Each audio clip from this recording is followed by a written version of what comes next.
జర్నలిస్టులందరికీ మీ చేత్తో భోజనం వడ్డించి అంత దగ్గరగా ఉండి మాట్లాడేవారు. వెరాజ్ ఒక మూమెంట్లో మీకు వ్యతిరేకంగా మాట్లాడితే ప్రభుత్వానికి లేకపోతే తెలంగాణకి వ్యతిరేకులు అన్నట్టు ఒక స్టేట్మెంట్ ఇచ్చారు అప్పట్లో. అట్లా లేదమ్మా. మన ఆంధ్రజ్యోతి రాధాకృష్ణ ఉన్నాడు, ఆయన ఒక జర్నలిస్ట్ అమ్మా. ఆ పేపర్కి కక్కే విషయము దాని జర్నలిజం అంటారా? మీరు చెప్పండి. జర్నలిజం యొక్క విలువలు మొత్తం వీలే కదమ్మా తీసేసింది. ఈ ఆంధ్రజ్యోతి, ఏబిఎన్ టీవీ, ఆంధ్రజ్యోతి లాంటి వాళ్ళే జర్నలిజం యొక్క విలువ తీసేసారు.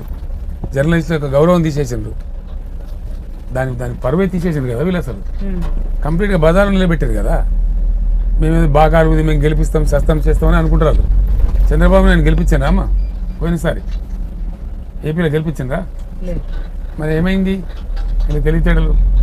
కాబట్టి ఇట్లాంటి వాళ్ళు జర్నలిజంకి ఒక మచ్చ డెఫినెట్గా నేను చెప్తున్నా. ఒకరిద్దరన్నా ఒక స్టేట్మెంట్ మాత్రం కోట్ చేస్తున్నా అండి. వాళ్ళు ఏమంటారంటే కేసీఆర్కి లేకపోతే బీఆర్ఎస్కి లీడర్లకి కొంత అహంకారం పెరిగింది, దాన్ని ఓడించారు జనం అనేది ఒక అభిప్రాయం. కాంగ్రెస్ని గెలిపించడం కాదది అని.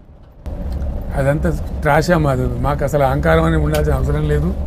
అట్లాంటి అహంకార ప్రదర్శన కూడా మేము ఇక్కడ చేయలేదు. మేము ప్రజలను కడుపులో పెట్టుకొని కోడి తన పిల్లలను కాపాడుకుంటే సాధినం తప్ప ఎవరి మీద మేము అహంకారం ప్రదర్శించామమ్మా? ఎవరి మీద మేము ప్రదర్శించలేదు కదా. ఏ ఒక సెక్షన్ మీద కానీ, ఏ ఒక వ్యక్తి మీద కానీ. అది మాకు అసలు మా అలవాటు కూడా లేదు మాకు. అది అట్లా అహంకారం మేము ప్రదర్శించలేదు. ప్రతి వాళ్ళని గుండెల్లో పెట్టుకుని ప్రయత్నం చేసిన తప్ప మేము చేయలేదు. కాంగ్రెస్ చేసినటువంటి ఒక దుర్మార్గపూరితమైన ప్రచారం, వాళ్ళు ప్రజలలో ప్రేరేపించేటువంటి అతి ఆశలు, దానివల్లనే మా కూటమి వచ్చింది తప్ప వేరే కారణం కాదమ్మా.